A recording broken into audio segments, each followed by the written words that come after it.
Hello दोस्तों, नमस्कार। आज की इस वीडियो में हम बात करेंगे ब्रह्मपुत्र नदी के बारे में, जो हमारे भारत में प्रवेश करने वाली और गंगा नदी से मिलने वाली सबसे बड़ी नदी के रूप में मानी जाती है। तो इस नदी के बारे में विस्तार से जानते हैं। इसका विस्तार कितना है, ये कहाँ से निकलती है और कहाँ पे आके ये समाप्त होती है। आइए वीडियो को देखते हैं, और वीडियो पसंद आए तो कमेंट करके ज़रूर बताना, लाइक करना, शेयर करना। जानते हैं ब्रह्मपुत्र नदी के बारे में। क्या है ब्रह्मपुत्र नदी? ब्रह्मपुत्र एक नदी है। यह तिब्बत, भारत तथा बांग्लादेश से होकर बहती है। ये कहाँ से? तिब्बत की पहाड़ियों से निकलती है और ये भारत और बांग्लादेश से होकर बहती है। ब्रह्मपुत्र का उद्गम हिमालय के उत्तर में तिब्बत के पुरंग जिले में स्थित मानसरोवर झील के निकट ब्रह्मपुत्र नदी एक बहुत लंबी, जो 2900 किलोमीटर लंबी नदी है। एक मानसरोवर झील के निकट से निकलती है। मानसरोवर झील के निकट चेमायुंग डुंग हिमनद से निकलती है। कहाँ से? मानसरोवर झील के निकट चेमायुंग डुंग हिमनद से निकलती है। यह गंगा से मिलने वाली नदियों में सबसे बड़ी नदी है। इसका अपवाह तंत्र तीन देश कौन कौन से? तिब्बत, भारत और बांग्लादेश से होकर बहती है। इसका विस्तार यहाँ तक है। और इस नदी का बेसिन मानसरोवर झील में मरियन ला दर्रे द्वारा पृथक है। तो दोस्तों, ये थी ब्रह्मपुत्र नदी का विस्तार, कहाँ से कहाँ तक है। अब आगे बात करेंगे ब्रह्मपुत्र नदी को किन किन नामों से जाना जाता है। तो ब्रह्मपुत्र का नाम तिब्बत में सांगपो नाम से,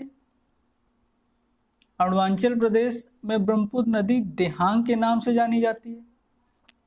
असम में इसे ब्रह्मपुत्र के नाम से ही जानते हैं। आगे बात करेंगे, ब्रह्मपुत्र नदी बांग्लादेश की सीमा में जमुना के नाम से दक्षिण में बहती है और गंगा और ब्रह्मपुत्र की संयुक्त धारा को मेघना के नाम से बोलते हैं, जिसकी सहायक नदी बराक है।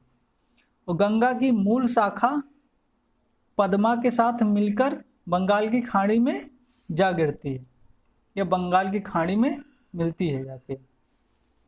तो जब गंगा की शाखा से ये ब्रह्मपुत्र नदी का मेल होता है तो उसे पद्मा बोलते हैं, और जब गंगा ब्रह्मपुत्र के साथ संयुक्त धारा में मिलती है तो उसे मेघना के नाम से जाना जाता है। और ब्रह्मपुत्र नदी बांग्लादेश की सीमा में जब प्रवेश करती है तो उसे यमुना के नाम से जाना जाता है। तो दोस्तों, आगे बढ़ते हैं और जानते हैं ये कहाँ पे समाप्त होती है। सुंदरवन डेल्टा का निर्माण करती है, बंगाल की खाड़ी में जाकर मिल जाती है। और भारत का विश्व का सबसे बड़ा डेल्टा और सबसे उपजाऊ डेल्टा के रूप में सुंदरवन का डेल्टा माना जाता है। सुवनश्री, तीस्ता, तोरसा, लोहित, बराक आदि ब्रह्मपुत्र नदी की उपनदियां हैं। ब्रह्मपुत्र के किनारे स्थित शहरों में डिब्रूगढ़, तेजपुर एवं गुवाहाटी, जिसे असम में पड़ता है गुवाहाटी। ब्रह्मपुत्र की औसत गहराई 38 मीटर या 124 फीट है तथा अधिकतम गहराई 120 मीटर और 380 फीट के करीब मानी जाती है। और प्रायः भारतीय नदियों के नाम स्त्रीलिंग में होते हैं, परंतु ब्रह्मपुत्र एक ऐसा अपवाद है।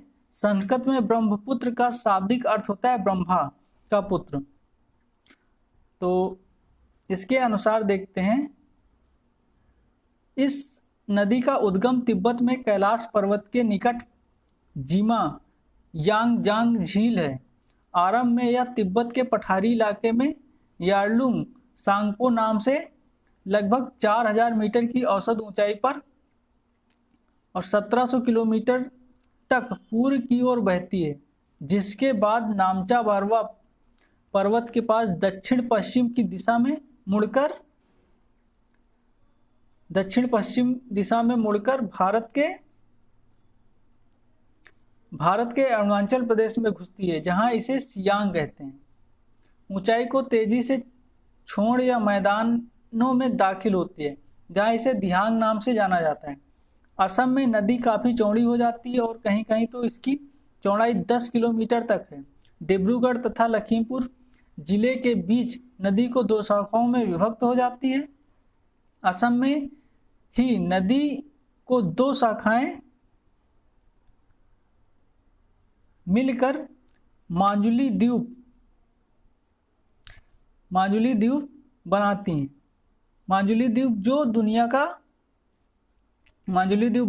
दुनिया का सबसे बड़ा नदी द्वीप है।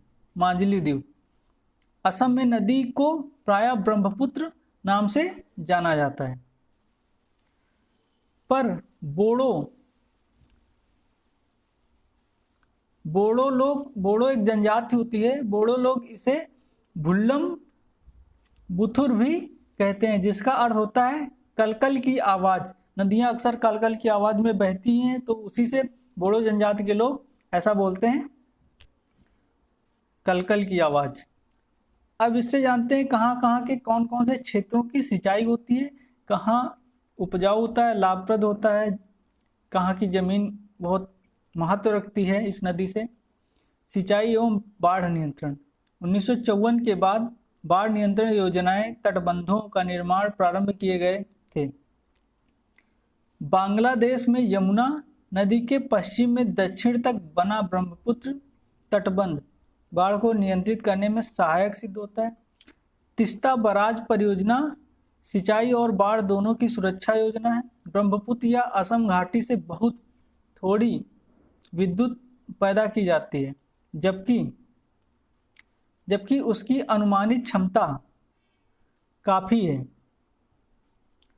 अकेले भारत में ही यह लगभग हो सकती है। 12,000 मेगावाट है इसकी क्षमता। असम में कुछ जल विद्युत केंद्र बनाए गए हैं, जिनमें से सबसे उल्लेखनीय कोपली हाइडल प्रोजेक्ट है और अन्य निर्माण कार्य जारी हैं। तो दोस्तों, ये थी ब्रह्मपुत्र नदी की कहानी। तो वीडियो कैसा लगा कमेंट करके ज़रूर बताएं। मिलते हैं अगले वीडियो में, और वीडियो को सब्सक्राइब भी कर देना और साथ में बेल आइकन भी प्रेस कर देना, जिससे आने वाली वीडियो के नोटिफिकेशन आप लोगों को सबसे पहले मिलें। तो मिलते हैं अगले वीडियो में, तब तक के लिए नमस्कार।